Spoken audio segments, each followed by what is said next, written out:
Halo, kami dari kelompok C7. Pada hari ini kami akan menyampaikan mengenai pasar modal yang ada baik di Indonesia maupun di luar negeri. Pertama-tama, kami akan menjelaskan mengenai arti dari modal.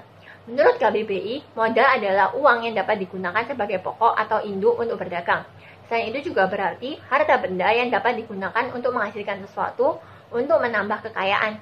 Berdasarkan pengertian tersebut, kami dapat menyimpulkan bahwa modal adalah segala sesuatu, bisa uang ataupun barang, yang dapat digunakan sebagai dasar untuk melakukan sesuatu ataupun melakukan transaksi jual beli untuk menambah kekayaan.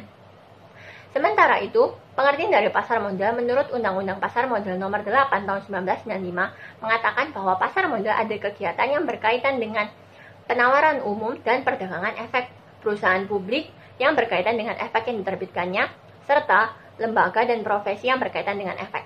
Apa itu efek? Efek adalah surat berharga yang memiliki nilai keuangan sesuai dengan landasan yang ditetapkan. Salah satu contoh dari efek adalah saham. Saham adalah surat pengakuan kepemilikan yang berarti pemilik saham memiliki klaim atas kepemilikan sebuah perusahaan tertentu dan memiliki hak atas benefit keuangannya. Benefit keuangannya bisa dalam wujud dividen. Ada beberapa wujud lain dari efek, yaitu surat pengakuan hutang, surat berharga komersial, obligasi, tanda bukti hutang, unit penyertaan investasi kolektif, kontrak berjangka atas efek, dan setiap derivatif dari efek. Pasar modal dalam negeri yang kami bahas adalah Clearing Penjaminan Efek Indonesia atau KPEI. Pasar modal luar negeri membahas Nasdaq Stock Market milik Amerika. Pemain utama pelaku pasar modal terdiri dari 5 pelaku pasar modal. Yang pertama yaitu emiten. Emiten adalah pihak yang melakukan penjualan surat-surat berharga kepada masyarakat ataupun go public dengan cara menerbitkan efek berupa saham atau obligasi di dalam bursa. Emiten dapat berasal dari pihak swasta maupun badan usaha milik negara atau BUMN. Yang kedua yaitu investor. Investor adalah pemodal yang akan membeli atau menanamkan modalnya di dalam perusahaan go public yang melakukan penjualan surat-surat berharga. Investor dapat berupa perorangan ataupun dari badan perusahaan. Pihak investor juga dapat berasal dari pihak luar negeri maupun dalam negeri. Yang ketiga yaitu penjamin emisi ataupun dapat disebut dengan underwriter.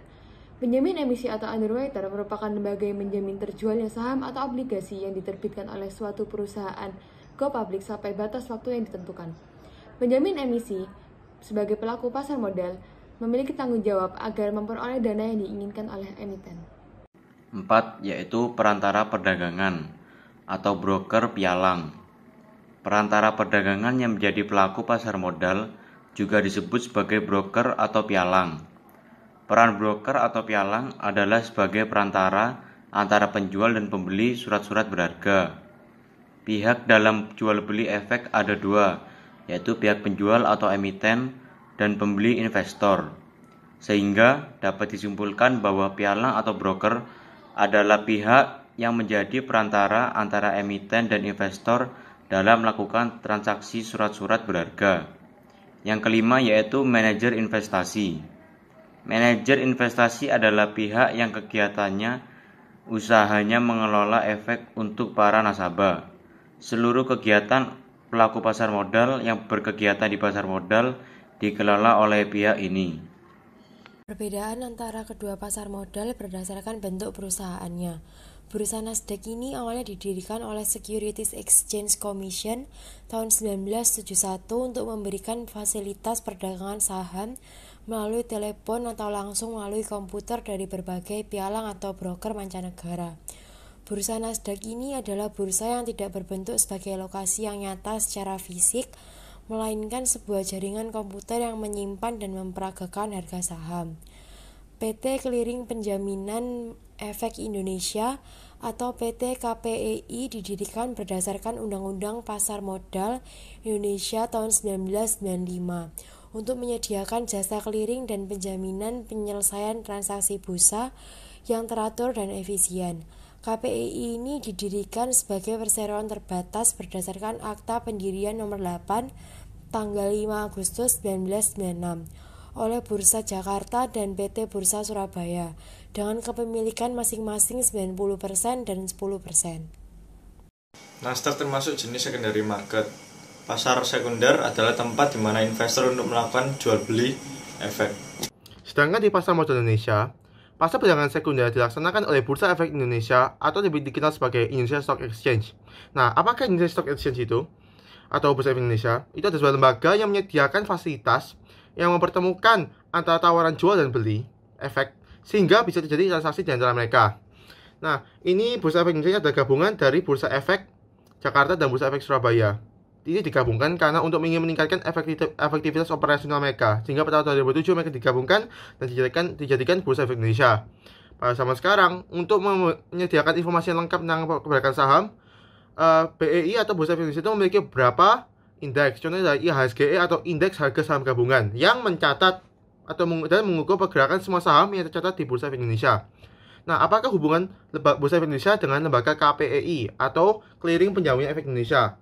Di mana hubungannya adalah BEI itu adalah tempat yang menyediakan fasilitas dan sarana-sarana demi penjualan efek, sedangkan lembaga KPEI ini adalah yang menjalankan clearing dan penjaminan penyelesaian pembayaran transaksi bursa.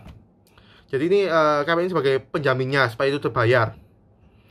Apakah clearing itu? Clearing itu adalah sebagai bentuk membentuk sebuah pusat penagihan yang tujuannya itu untuk mempergampang transaksi antara wesel, surat utang, dan lain-lain. Nah, pada zaman sekarang, bila ingin mengecek pergerakan saham di Bursa Efek Indonesia, kita bisa mengeceknya di website mereka, yaitu idx.co.id. Nah, sekarang kita akan membahas perbedaan cara operasional Nasdaq dan KPI. Pertama, kita akan membahas Nasdaq terlebih dahulu. Perusahaan yang terlibat dalam Nasdaq ini kebanyakan merupakan perusahaan teknologi. Karena itu bisa dikatakan bahwa Nasdaq memiliki pengaruh teknologi yang berat. Kemudian, jika kita lihat jangkauan internasionalnya, komposit dari Nasdaq ini tidak hanya berbasis di AS, tapi mereka juga memiliki yang namanya Global Select Market, di mana komposisi sahamnya ada yang berbasis di AS dan juga terdapat International Stocks. Kemudian jika kalian lihat grafik di dalam PPT ini, indeks ini tidak hanya sekedar saham, tapi juga telah mencakup berbagai sekuritas terkait teknologi, termasuk kepercayaan investasi real estate, exchange traded funds, dan American Depository Receipts. Kemudian kita akan membahas KPI, Clearing Penjaminan Efek Indonesia. Seperti namanya, ada dua ruang lingkup kegiatan di KPI, yaitu berhubungan dengan clearing dan kegiatan penjaminan. Dalam kegiatan clearing, dapat melaksanakan kegiatan clearing atas semua transaksi bursa untuk produk ekuitas, derivatif, dan obligasi pada Bursa Efek di Indonesia, yaitu BEI sendiri, kemudian melaksanakan proses penentuan hak dan kewajiban anggota clearing yang timbul di transaksi bursa. Nah, kegiatan penjaminan ini berhubungan dengan kegiatan clearing untuk memastikan bahwa semuanya berjalan dengan lancar, yaitu seperti melaksanakan penjaminan penyelesaian transaksi bursa untuk produk ekuitas dan derivatif, kemudian memberikan kepastian dipenuhinya hak dan kewajiban bagi anggota clearing yang timbul dari transaksi bursa. PT KPEI ini sendiri pada tahun 2019 mampu membukukan laba sebesar 104,32 miliar rupiah. Tapi sayangnya pada pertengahan awal tahun 2020 ini turun sebesar 28%. Sekian presentasi dari kelompok C7. Terima kasih telah mendengarkan dan semoga informasi yang kami berikan dapat bermanfaat.